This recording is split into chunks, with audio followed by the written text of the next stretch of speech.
Most people misunderstand consistency. They think it's a matter of willpower, that it comes from waking up every day full of energy, inspiration, or clarity. But this assumption is fundamentally wrong. Consistency doesn't rely on how you feel. It relies on systems. The human brain is designed to preserve energy. It favors what's familiar, what's easy, and what delivers immediate rewards. That's not laziness, that's biology. The limbic system, which governs emotions and instinctual behavior, always seeks comfort and avoids pain. So if you expect yourself to show up every day based on motivation alone, you've already lost the battle before it begins. You don't rise to the level of your feelings, you fall to the strength of your systems. That's why the most consistent people in the world don't necessarily feel motivated every day.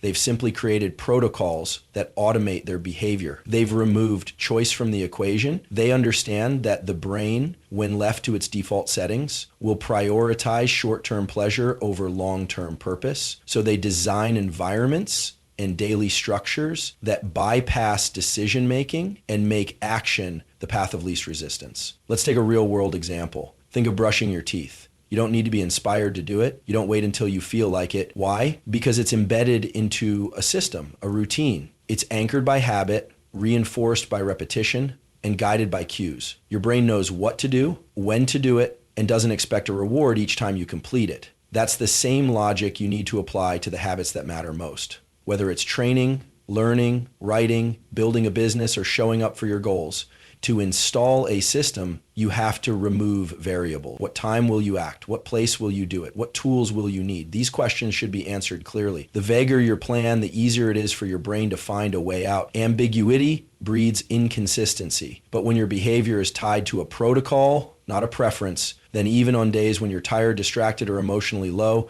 the system will carry you. That's the difference between amateurs and professionals. The amateur asks, do I feel like doing this today? The professional doesn't ask. They follow the system. This principle isn't just theoretical. It's rooted in how the prefrontal cortex interacts with the limbic system. When the prefrontal cortex is in control, we make decisions based on logic, long-term thinking, and purpose.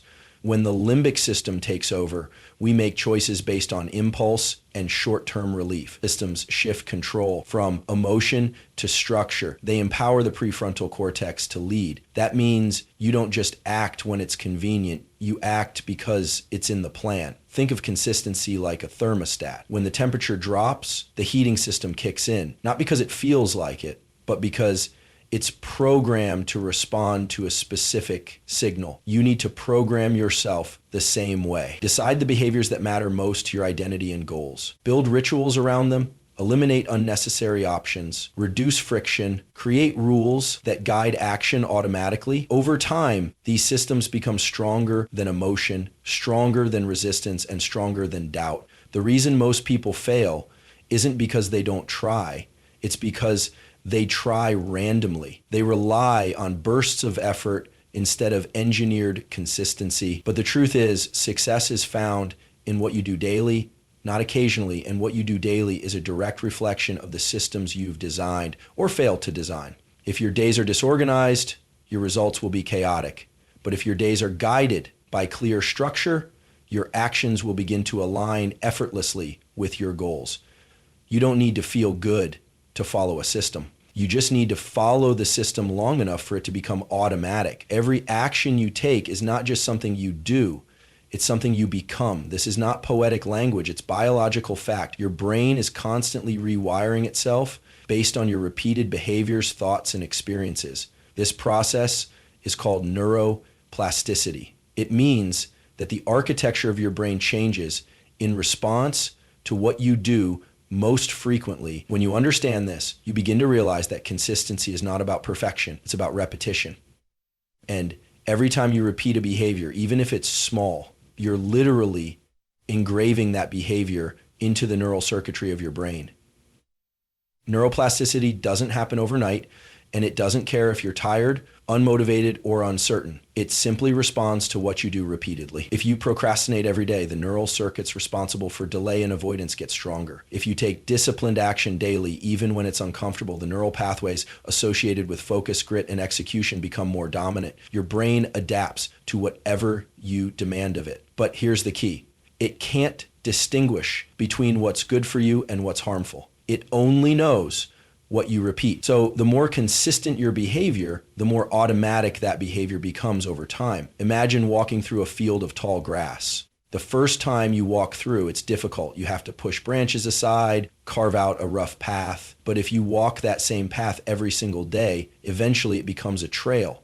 The grass dies down, the path becomes visible, and soon it's effortless to walk it. That's how your brain works. Your actions are carving mental trails. The more often you take the same route, the easier it becomes to travel it again. The harder it becomes to travel any other path. That's the neuroscience behind consistency. It's not just a habit, it's a structural change in your nervous system. The process of building consistency begins with friction. You may feel mental resistance. That's your brain trying to default to an older, easier path. But every time you override that urge, you strengthen the alternative route. And once a neural circuit has been reinforced enough, it becomes your brain's new default. This is why the early phase of creating a habit feels difficult, not because you're failing, but because you're rewiring a system that's used to operating a different way. Resistance doesn't mean you're broken, it means your old pathways are being challenged, and that's a good sign. Neuroplasticity is also time sensitive. The brain changes more rapidly when behaviors are repeated daily, ideally at the same time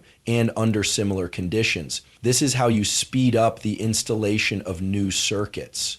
The nervous system looks for patterns. When you pair a behavior with a repeated cue, like a specific time, a place, a sound, or a sensation, you create stronger associations. These associations anchor your new behavior more deeply into your neural architecture. So if you want to make a habit stick, the timing and context of your behavior matter. Repetition without variation is not boring. It's how mastery is built. In addition, the process is enhanced by attention. When you focus fully on the act you're trying to ingrain, the brain flags that behavior as important. Distraction dilutes the learning signal. So when you show up for your habits, be fully present. When you train, train. When you write, write. When you study, study. Immersion creates stronger neural signatures. And the stronger the signal, the faster the rewiring occurs. Your ability to stay focused during behavior practice accelerates the brain's ability to encode that behavior long term. Neuroplasticity also thrives on challenge. That means pushing slightly outside your comfort zone. Repeating the same behavior without resistance won't build as strong a circuit, but when you face discomfort and push through it, the brain takes notice. It begins releasing neuromodulators like norepinephrine and dopamine, which enhance attention, effort, and long-term learning. This is the biological foundation of growth. The more you engage with effortful consistency, the more your brain adapts and evolves. You're not just changing your routine, you're changing the actual structure of who you are at the neurological level. This is the science of transformation, and it's available to anyone willing to show up daily and engage the process, regardless of motivation or emotion. If you want to become consistent, you must stop negotiating with your emotions and start building your behaviors around fixed anchors, specifically time-based anchors. Your nervous system is a rhythmic system. It is deeply attuned to patterns, cycles, and schedules. The biological clock, or circadian rhythm, governs energy, alertness, mood, and even learning capacity throughout the day. This rhythm is not random, it's predictable. And when you align your habits with specific times in this natural rhythm, the brain begins to associate those time cues with certain actions. That's when consistency starts to become automatic. The mistake most people make is tying behavior to emotion. I'll work when I feel ready. I'll go to the gym when I feel energized. This is the fastest way to lose momentum. Emotions fluctuate constantly. They're influenced by sleep, diet, stress, and thousands of unpredictable factors. But time is reliable. Time provides structure, and when a task is tied to a specific time each day, the brain learns to anticipate it. Eventually, it begins preparing the body and mind to perform that task at that hour. This is called temporal conditioning, and it's one of the most powerful tools in neuroscience to reinforce consistent action. For example, if you train your body to wake up at the same time every morning and start a focused task, whether it's writing, reading, meditating, or training, the prefrontal cortex will begin preparing for that task even before you begin. Hormones like cortisol and adrenaline rise in anticipation, sharpening alertness and focus. Your cognitive systems turn on not because you decided they should, but because your brain was trained to expect action at that hour. This anticipation effect builds efficiency. You'll waste less energy trying to get into the right mood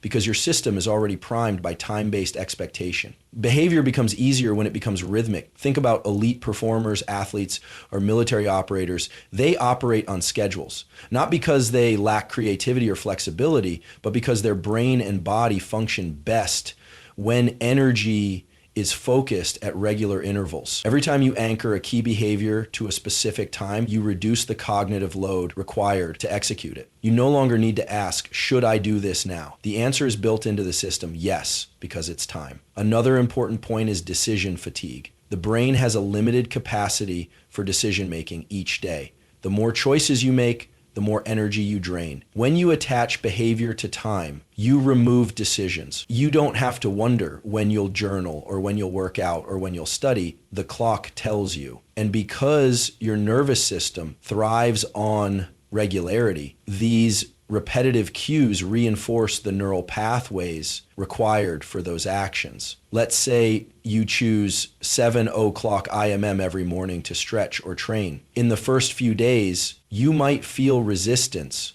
Your body might protest. Your mind may wander. But keep going. After a week or two, something changes. You'll notice that around 6:45 IEM, your body begins preparing itself. Maybe you start feeling more alert, your breathing changes, your thoughts begin to shift toward movement or focus. This is your nervous system adapting. It's no longer reacting to effort. It's anticipating effort.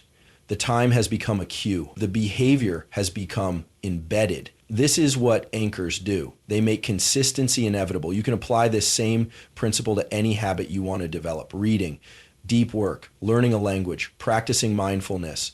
The key is to choose a consistent time window and stick to it daily. It doesn't need to be long, even 15 or 20 minutes.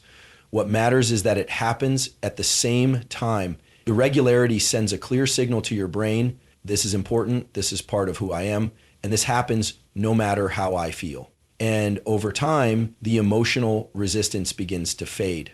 What once felt difficult begins to feel expected. The brain's reward system begins to associate the time cue with a successful behavior, and this reinforces the habit even further. Another layer to this is environmental association. When time-based anchoring is paired with location-based cues, like the same desk, the same chair, the same lighting, you multiply the brain's ability to predict and prepare for a task. You create what's known as a neural context, a situation in which a specific behavior is deeply connected to both time and space.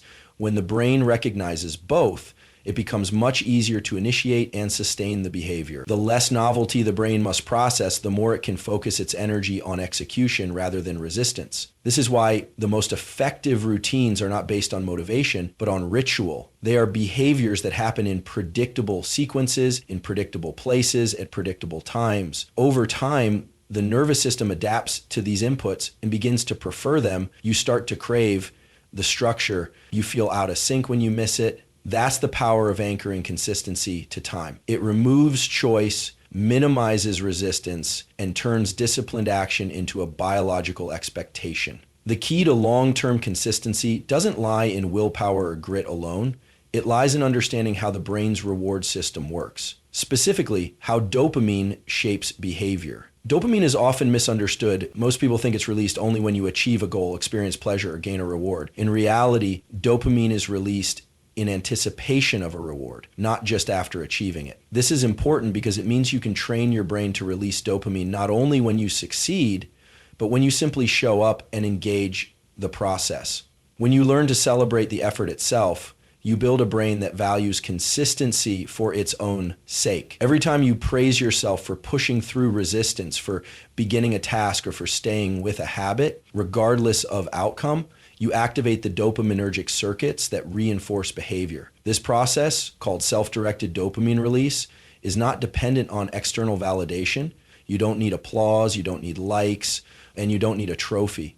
You simply need to train your brain to see effort as the reward. This is how people build habits that last decades. They learn to love the process, not just the result. The problem for most people is they attach dopamine to the wrong things. They only feel good when they finish a workout, hit a target, or complete a major milestone. But what happens when the results are slow or progress is invisible? The brain stops releasing dopamine and the behavior feels pointless. That's when people quit. They assume the action is no longer working, but in truth, they've just anchored their motivation to something they can't control, the external outcome. What you can control is the input. You can control showing up. You can control effort.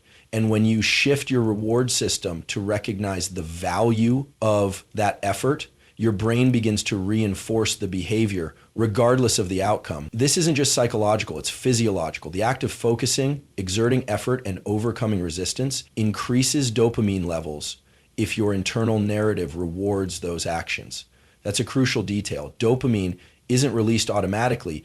It's released based on perceived importance and anticipated reward. When you mentally frame the act of trying as meaningful, you turn the effort itself into a signal for dopamine release. That means your neurochemical systems will start working for you instead of against you. One of the most effective strategies to do this is to implement micro rewards. These are internal affirmations or physical cues that signal the brain that the behavior you're engaging in matters. For example, after 10 minutes of focused work, say to yourself, "That's the kind of person I'm becoming." After completing a cold shower, tell yourself, "I just followed through again." These statements may seem small, but they reinforce identity. They link behavior with self-concept. And most importantly, they train the reward circuitry of the brain to recognize and anticipate the next opportunity to show up and earn that same internal reward.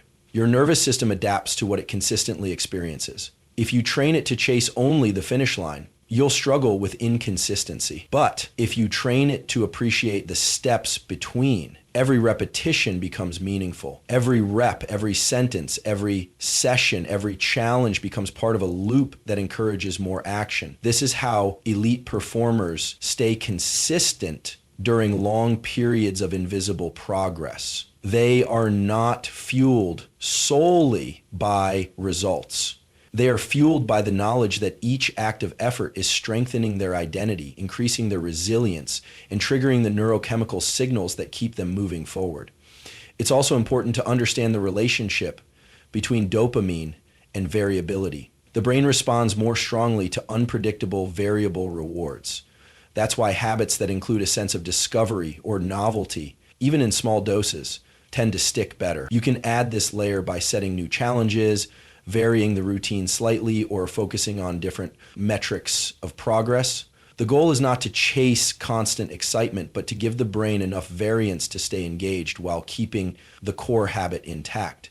This ensures that the dopaminergic system doesn't become desensitized or bored, which can lead to plateauing motivation and a drop in consistency. Another factor to consider is dopamine recovery. If you rely too heavily on external stimulation, social media, instant gratification, excessive caffeine, you can blunt your dopamine receptors. This makes it harder for the brain to find satisfaction in effortful behavior. One way to reset this system is by engaging in effort without reward. When you train yourself to pursue difficult tasks without needing a dopamine spike from the outside world, you recalibrate the system to find joy in discipline itself. This creates a powerful feedback loop. Effort leads to reward, which leads to more effort, which reinforces the neural circuits of consistency over time. If you want to become consistent, you must learn to design your environment with intention. Many people assume that willpower alone will carry them through distractions, temptations, and moments of weakness. But willpower is a limited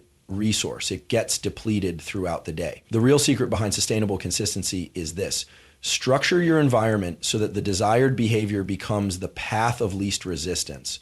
Your environment should make it easier to take action and harder to avoid it. The brain is deeply sensitive to visual, auditory, and spatial cues, and these cues can either work for you or against you depending on how you set them up. Everything around you sends signals to your nervous system. The placement of your phone, the position of your desk, the lighting in your room, the noise levels. These elements influence whether your brain switches into focus mode or drifts into distraction. If you want to stay consistent with reading, remove the distractions and place the book on your desk where you'll see it first thing in the morning. If you want to stretch or train daily, lay out your workout clothes the night before. These are not just productivity hacks, they're forms of behavioral priming.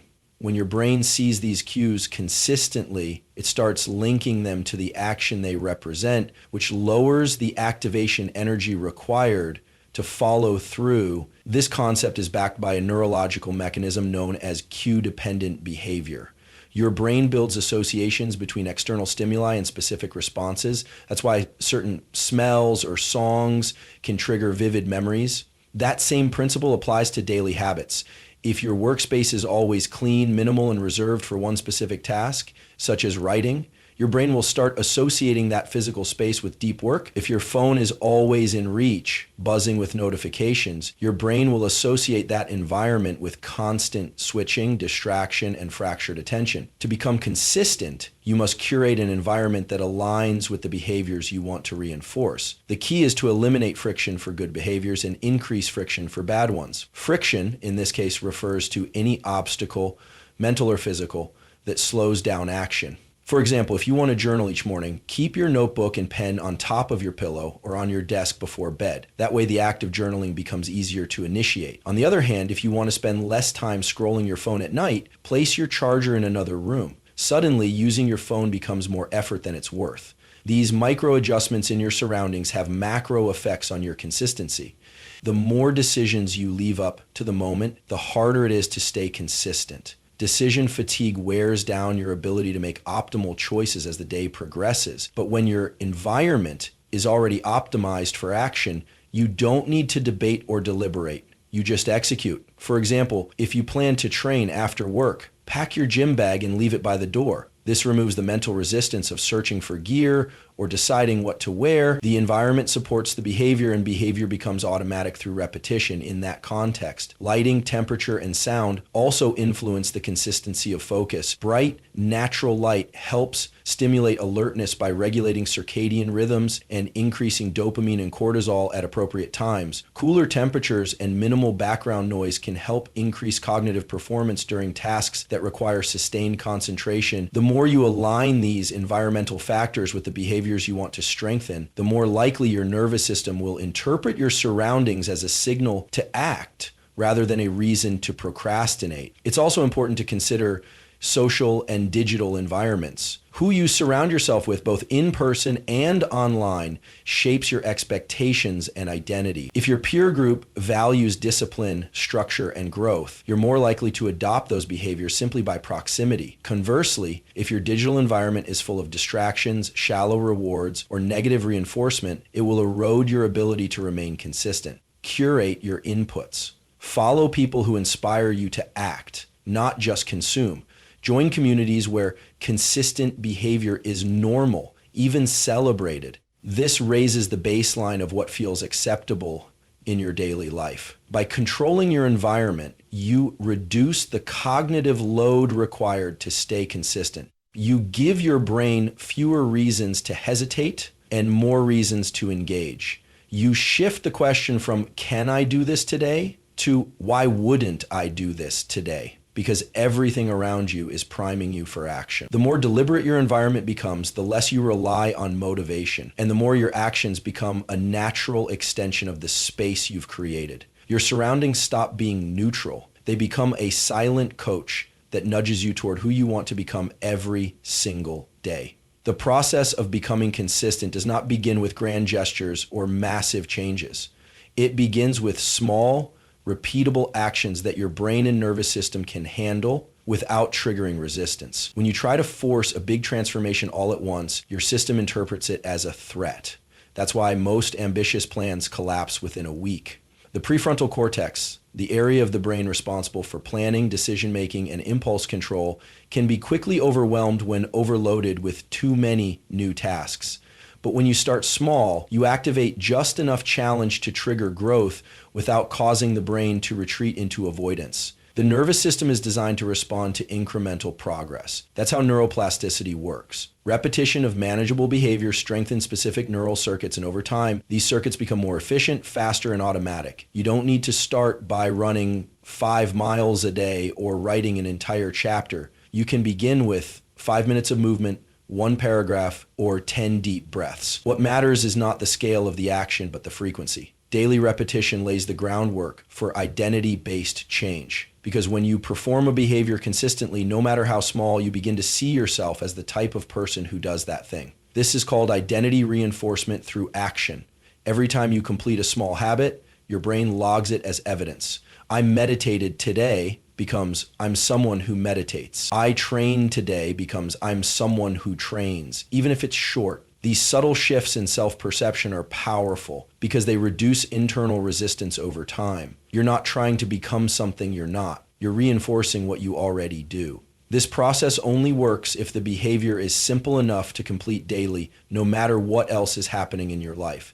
Many people make the mistake of associating value with size. If the habit is small, they assume it doesn't matter. But that thinking is flawed. In biology, small inputs done repeatedly over time often lead to the most significant long-term adaptations. The same applies in behavioral science. When you take a small action every day, you build a streak. Streaks create psychological momentum. The brain begins to anticipate the behavior as part of your daily rhythm, and once the streak becomes strong enough, the cost of breaking it becomes higher than the effort to maintain it. This is the shift point where consistency starts to feel automatic. Once the habit is automatic, then, and only then, do you scale. If you try to scale too early, you increase the risk of burnout or failure. Your brain hasn't yet adapted to the behavior, so increasing the demand adds unnecessary stress. But if you allow the habit to root itself deeply through daily repetition, you gain the freedom to expand with confidence. You can go from 5 minutes of journaling to 20, from 10 push-ups to a full workout, from 10 pages of reading to an hour of focused study. This is the progression that builds consistency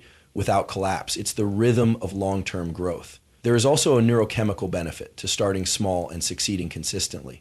When you complete a task, even a minor one, the brain releases a small amount of dopamine. This neurochemical acts as both a reward and a motivator. It tells the brain, that was good, let's do it again. When you accomplish a small goal every day, you create a consistent loop of positive reinforcement. Over time, the brain begins to associate the behavior itself with that sense of satisfaction. It no longer waits for big wins to release dopamine. It finds the win in the action. This loop can be enhanced further by pairing your small habit with a consistent time cue and a positive mental frame. For example, if you do your habit at the same time each morning, your nervous system learns to anticipate it. If you mentally frame the habit as progress, not obligation, you amplify the internal reward. This trifecta, small size, daily repetition, and positive emotional association, creates a stable foundation for consistency. What also helps is setting non-negotiable minimums. This means deciding on a baseline version of your habit that you will complete no matter what. For instance, if you normally work out for 30 minutes, your non-negotiable might be 10 minutes on difficult days. This removes the all or nothing mindset. Instead of skipping entirely because you don't have enough time or energy, you still follow through. The consistency remains intact, the identity remains reinforced, and your nervous system continues to fire the same circuit, keeping the behavior alive and protected from disruption.